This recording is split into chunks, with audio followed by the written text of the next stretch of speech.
The rain was falling so hard that night it blurred the lights of the city into streaks of gold and white, but Elena Carrington barely noticed because in a single afternoon the billionaire who once owned half the skyline had lost everything. Her company was gone, her reputation shattered, her bank accounts frozen, her friends vanished, and now she stood alone in the marble lobby of the very tower that used to belong to her, holding a cardboard box with the last pieces of her life inside. Hours earlier, the board of directors had forced her out during an emergency meeting fueled by lies, accusations, and a carefully planned betrayal. Her trusted partner had manipulated financial reports and shifted the blame onto her. By the time lawyers and regulators arrived, the damage was already done. Every headline that evening carried the same words: billionaire CEO under investigation, corporate fraud scandal. Elena Carrington, disgraced. She had walked out of her own building through a corridor of silent employees who avoided her eyes, and by the time the elevator doors closed she understood something terrifying: no one was coming to defend her now. The lobby felt colder than ever. The security desk where guards once greeted her respectfully was empty. The night shift had begun, and the only sound echoing through the vast hall was the quiet squeak of a mop sliding across the polished floor. Elena glanced up and saw him, a janitor, pushing a cleaning cart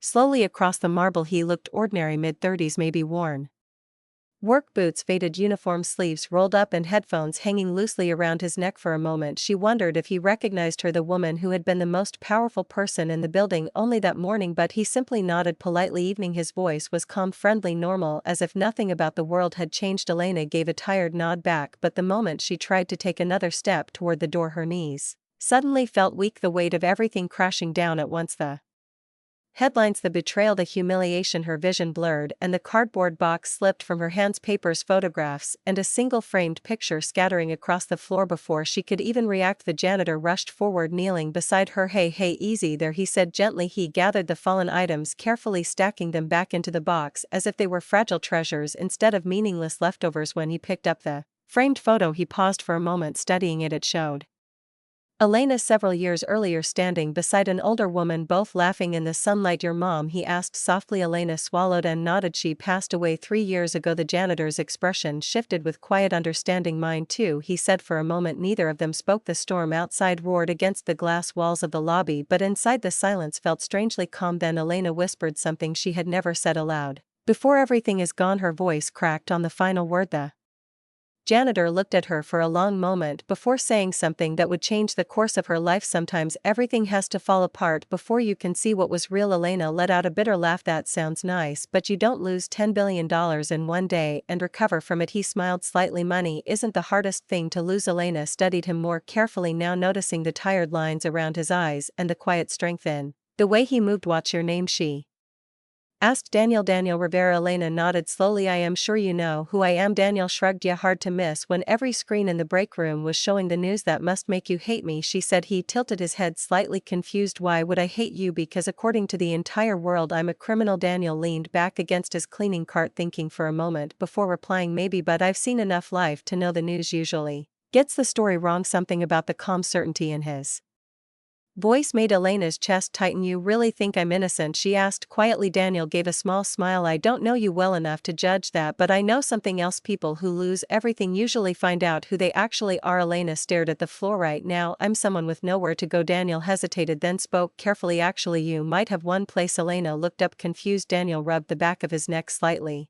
embarrassed. Said it's not much, but I've got a small apartment across town and my daughter, and I could probably make space for a guest for a few days until you figure things out. Elena blinked in shock. You don't even know me? Daniel chuckled softly. True, but I do know what it feels like when the ground disappears under your feet. He glanced at the photo of Elena and her mother again. And I know what it looks like when someone is about to face the longest night of their life alone. The rain outside pounded harder for the first time since the scandal broke. Elena Carrington felt something she had not felt all day. Not power, not wealth, not control. Hope, and it came from the last person in the world she expected, a janitor. 40 minutes later Elena sat in the passenger seat of Daniel's old pickup truck as they drove through quiet streets toward a small neighborhood far from the glittering towers of downtown. The house was simple, modest, warm light glowing through the windows. When the door opened, a little girl about 8 years old ran toward them. Daddy, you're late. Then she noticed Elena and stopped shyly, hiding slightly behind Daniel's leg. This is Sophia. Daniel explained. Sophia, this is Elena. She's going to stay with us for a little while. Sophia studied her carefully before smiling. Do you like pancakes? Elena blinked, surprised. Yes. Sophia nodded seriously. Good, because Daddy only knows how to cook pancakes. Daniel groaned playfully. That's not true. I also make grilled cheese for the first time in days. Elena laughed that night, sitting at a tiny kitchen table eating slightly burnt pancakes.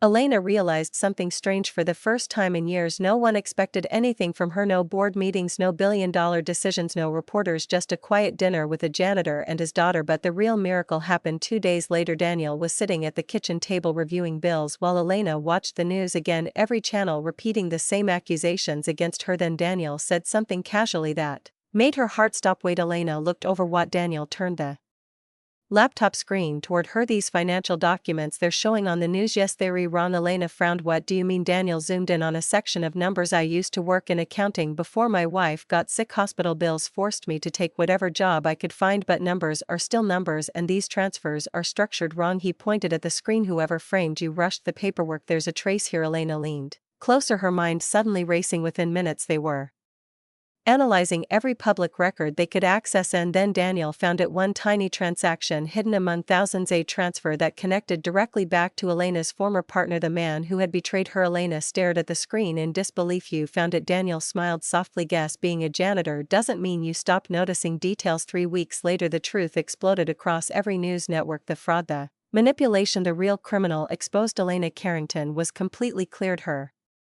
company reinstated her position and investors flooded back almost overnight. But the moment the board offered her the CEO office again, Elena did something no one expected. She said no. Instead, she returned to the small house where a janitor and his daughter were finishing breakfast. Daniel looked confused when she walked in. Everything okay? Elena smiled and slid a folder across the table. What's this? He opened it slowly and froze. Inside were legal documents forming a brand new company, one dedicated to helping single parents struggling with medical debt and job loss. Why me? He asked quietly. Elena smiled. Because the richest lesson of my life came from a janitor who changed everything in seconds. Sophia looked up excited. Does this mean we're rich now? Daniel laughed softly. No, sweetheart, it means we're going to help people. Elena nodded. And sometimes that's even better. Years later people would tell the story of the billionaire who lost everything, but the part Elena loved most was the truth the world never expected. The man who saved her life wasn't a lawyer, wasn't an investor, wasn't a powerful friend. He was a single dad janitor who simply chose kindness when the world turned its back. And sometimes that is the moment everything changes forever.